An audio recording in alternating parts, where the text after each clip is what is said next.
oyibo still here. You're gonna just say, come on now, oyibo why are you still here? But of course, I gotta be here. I've got great people joining me today on the show.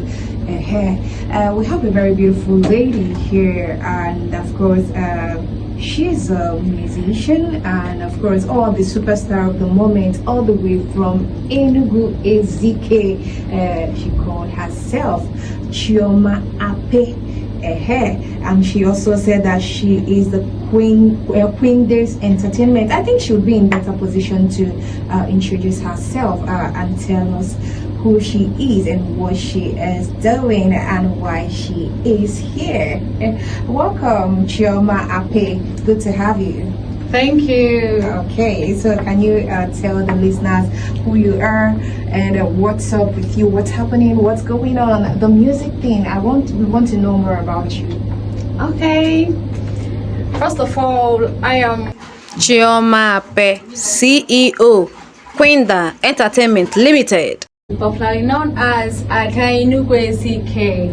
Enugu-Ezike, that voice, wow. And if you see this Enugu-Ezike, you did know that Omaka. Thank you. Hey, Thank you. That your voice are the wonderful. Okay, we learned that name in music. Yes, I'm a high life musician. Wow, high life. It's a beautiful thing. Welcome to Energy 105.5 FM Enugu. Thank you. We are glad to have you. So, what can I feel? Because I know you are up with something. Can you tell us the package you see to what would you make there? Okay. Ejim package dika o nwere egwu ga na-akpọ anyị agaghị anwụ. Anyị ga-adị ndụ. Nwekwe nke ọzọ na-akpọ di na nwunye. Ọ bụ egwu ndị na-agba nkwụ ga na-eji na-azọrị ya bụ ife.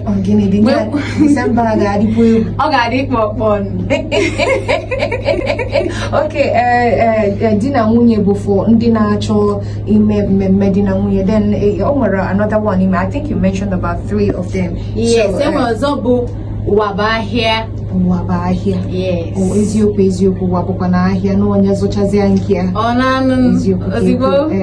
Anyways, I get check Godi out one of this beautiful song from Ada Enugu-Ezike, all the way from Enugu-Ezike. Windy Entertainment, she's here live. Ochoka, I listen Godi to if any ifo kukola nyosiela anyi if nya if I gana ebi December ka I check Godi out. I na nachita so na Energy 105.5 FM kai check edi ewu.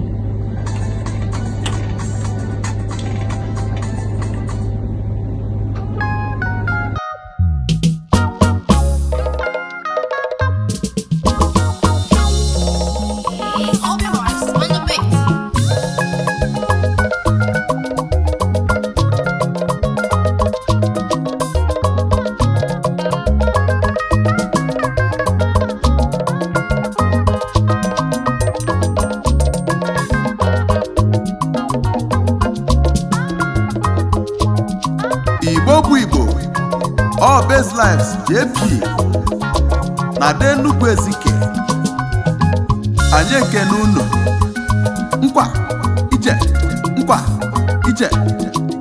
oya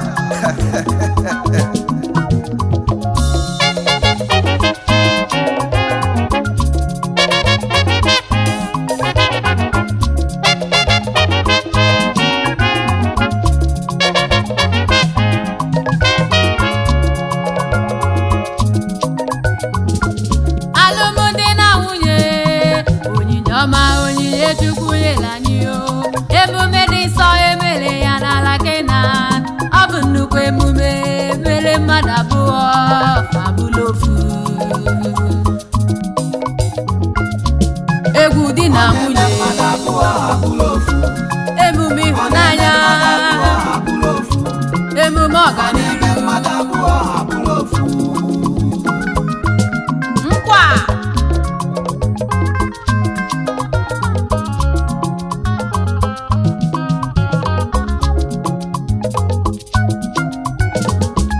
Alụmdi na na nwunye emume n'ịsọ emere ya n'ala Kenan.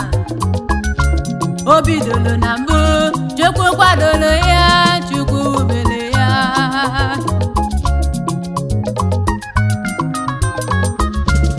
O doro ya nsọ, emume pụrụ iche, ọ bụ emume dị mma.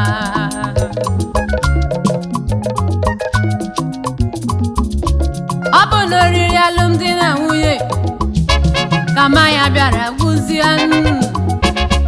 Ndị ime mmemme a na-agba kitikiti, a na-agba kata. Jizọs wee bịa, o memila ọwọlọ mmanya. Ọtọkala ka ṅụlọ na mbụ, onye ọbụla ṅụjụla afọ maka na ọ bụ emume dị nsọ. Mathematics gwara anyị 1 + 1 is equals to 2. Mana alụmdi na nwunye 1 + 1 equals to 1.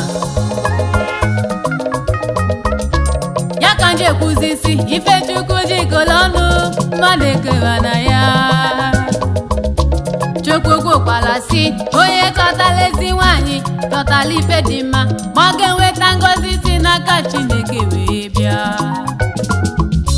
Of course, Quinda Entertainment is here with her beautiful masterpiece, Igunka Toka, and of course, we are checking it out, and of course, we are. It's more like a listening party, yeah. Yeah. Okay. And Enugu-Ezike, people want to know if you're still here with us. Can you say hello? Hello. Okay, that's. Tell her to speak Enugu-Ezike for us. Because God, yeah, Enugu-Ezike, because I'm a part of Enugu-Ezike never. Umunenchi, una bonta. I'll do it easier. Okay, we have listened to that very first masterpiece, Adina Munye. Okay, that's very beautiful, Dina Munye. For couple, Abonina, Podi Banko, Abonina, Pado anything, Marita, Sengemenge. You know, Imana and Kagwunki Gage, you go has here 1 or 2. Okay, and we are moving on to the next one. Kirafe was I got that part kai gego dia makananga chobodi kamalo kandi Enugu-Ezike na isonyekwe kamakwa ke omokwe ndi imago ndi maifana nya ndi na-efolo kwedisio egwu ndi nya ndi na-egekwa egwu ganu aka mmali ife follow gbasa your music. I get my phone line in a little while, but before then kai Enugu that one kwechili ayaga here. DJ, are you ready? DJ Mania, let's give it up for international DJ Mania. When we want to reach out to you, overnight chief, I have my phone number. Okay, you want to drop your phone number, yes. Or you can drop your social media, on Instagram. Okay. Yes. Instagram, TikTok, Facebook, okay. YouTube. So, can your Instagram? Find your Instagram. Some events, right? Yes. So we want to know where we can get you Abrona actually cover events, Abrona actually metro and all stuff like that. Kereba is we reaching your socials. First off, Kereba is stream the song. Kereba the song good. Okay, it's in all streaming platforms, especially Audio Mark, Quinda, in brackets Ada Enugu-Ezike. Quinda in brackets Ada Enugu-Ezike. Yes. Okay, so Onyechi stream with the song, the person can possibly go to Audio Mark. Biko, what is the inspiration behind this your music? What inspired you? Sure, Makirife inspired you. And why when you choose when high life music? Makana, some young people, because of the way things are going, people are now focusing on the order. So why did you choose to bring it back? Okay, Nambo, ihe mere mujibido iti egwu bo after the death of my father, because ahụ m ya bụ nwoke n'anya, nwoke wọdị m n'obi, so cheche ihe m ga-emelu nwoke anụnwa, because na ọnwụ ya riri m anụ na arụ eziokwu. So nsi oke ka m kọrọ ya ofu egwu ka m ji si ya na ado ya na nke ọma, maka na ya bụ nwoke ọ gbalụ mbọ, ọ bụ odogwu. So after ka m tichere ya bụ egwu, ndị mana na-akpọ na-enye nsogbu si m na mbido nkewa n'ilu na egwu adịla m tibe egwu calls here and there. I should continue. Don't just leave it there. Don't allow the talent to die in you. Mana ihe m ji choose why I chose to sing high life bụ enwe m nnukwu mmasị n'ihe gbasara Igbo. Igbo na-atọ m ụtọ. Igbo amaka. Igbo dị ụsọ. So ọ dị m mma ime ihe a ga na-ama ndị Igbo. Makanani in this for testimony. I think it's going to serve as a motivation to you. So that we